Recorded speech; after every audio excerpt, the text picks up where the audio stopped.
Berikut adalah deretan berita terpopuler dan juga terhangat dari situs cnbcindonesia.com. Kita akan beralih ke informasi pertama yang datangnya dari mancanegara atau dari internasional. Irlandia, negara yang selama ini dikenal makmur, kini menghadapi krisis perumahan yang makin parah. Harga rumah dan sewa melonjak, ribuan warga juga kehilangan tempat tinggal, dan jumlah tunawisma terus bertambah. Harga properti di Irlandia naik lebih dari 30% dalam 5 tahun terakhir. Sementara biaya sewa juga meroket hingga 90%. Dengan pendapatan yang tak sebanding, banyak warga yang tak mampu lagi bertahan. Akibatnya lebih dari 13.000 orang kini hidup tanpa rumah. Yakni angka tersebut juga angka tertinggi dalam sejarah Irlandia. Tempat penampungannya penuh dan banyak yang terpaksa tidur dalam mobil atau bahkan di jalanan. Tak hanya itu, pasokan rumah baru jauh dari cukup.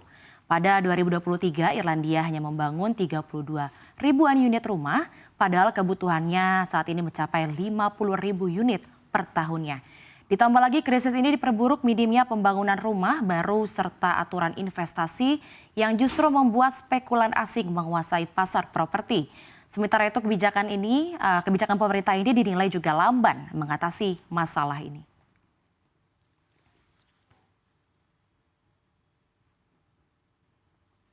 Dan kita akan ke informasi yang kedua. Perang baru meletus di Arab, 1068 warga tewas. Ya, ketegangan di Timur Tengah kembali memanas. Konflik baru pecah di kawasan Arab yang melibatkan perang saudara di Suriah. Menewaskan sedikitnya 1068 orang dalam bentrokan bersenjata. Iran dan Turki diduga ikut terlibat. Hal ini memperumit situasi di wilayah yang sudah lama bergejolak. Dilaporkan bagaimana 1.000 lebih warga sipil tewas dalam kekerasan terburuk pasca penggulingan rezim Bashar al-Assad. Kekerasan ini sendiri sebenarnya terjadi sejak Kamis lalu dan hal ini dipicu oleh operasi militer guna mencari sisa rezim Assad yang berujung ke bentrokan mematikan antara pasukan keamanan dan orang-orang bersenjata Alawid. Disebutkan muncul gambar-gambar di media sosial yang menunjukkan pasukan keamanan Suriah di atas truk pickup dan truk melaju melewati asap hitam tebal yang mengepul di jalanan dalam perjalanan mereka menuju kota Jable antara Latakia dan Tartus.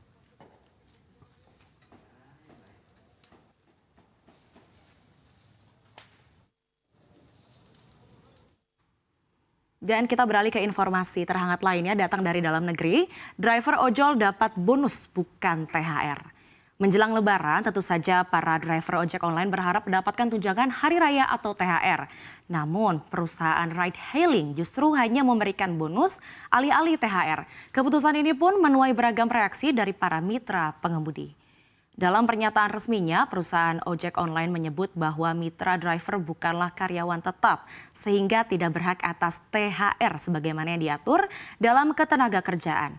Sebagai gantinya, mereka memberikan insentif atau bonus khusus Lebaran yang jumlahnya bervariasi tergantung performa dan jam kerja pengemudi.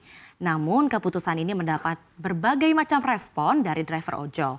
Sebagian menerima karena menganggap bonus ini sebagai bentuk apresiasi, namun banyak juga yang merasa tidak adil, mengingat peran mereka sebagai ujung tombak layanan transportasi online selama masa mudik dan juga Lebaran. Beberapa perwakilan driver juga bahkan mendesak perusahaan untuk mempertimbangkan skema THR di masa depan, mengingat meningkatnya kebutuhan ekonomi serta saat Ramadan dan juga di Idul Fitri.